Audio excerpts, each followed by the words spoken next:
Tony here, I'm with Aaron on the fitness center floor. We're gonna pick on the split squat again today. And before we looked at what we call the sagittal split squat, or what most people kind of live in, and that's in this position right here. We're gonna break down the next one, and that's our lateral split squat, or in a frontal plane. So Aaron's gonna help me out here. A couple of things that we need to consider and make sure that we're hitting them right when we're talking about the lateral split squat. There's a couple of common mistakes. I wanna make sure we point those out. And then I wanna show you real quick a couple of ways we can load the split squat, all right? This split squat's great in any direction because it's a good warm up, but then as soon as you load it, it becomes a great exercise, okay? So first and foremost, we're gonna spread our feet out.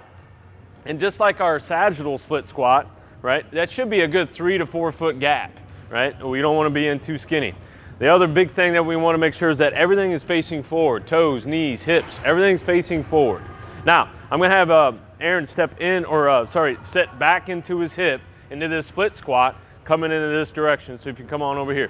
Now, as we look at this, we want a very big common mistake right here is that bend in the knee right here. We need to keep that leg nice and straight, so come on back up for me. All right, so when we come back, when we go down into that split squat, we wanna make sure that that trail leg stays straight. The other thing, again, everything's facing forward, right? So we're setting deep into that hip, toes, knees, hips, everything's facing forward. Give me another one for me.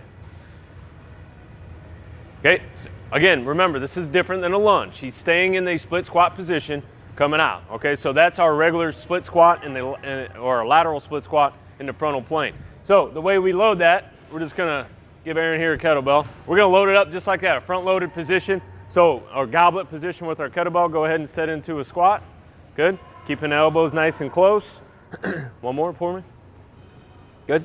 And then we're gonna rack it up in the single side, so bring it up on this side for me in a rack position. Okay, so we're gonna go towards the leg, so go ahead and come on out.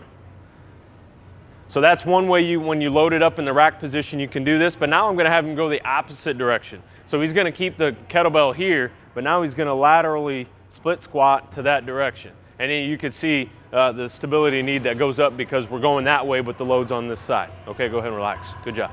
So lateral split squat, again, could be used for a good warm up, and it stretches a lot of different things up, activates a lot of different things, but as soon as you add some load, it's a great exercise. Make sure we are three-dimensional athletes and animals, make sure that we're moving as such. Thanks.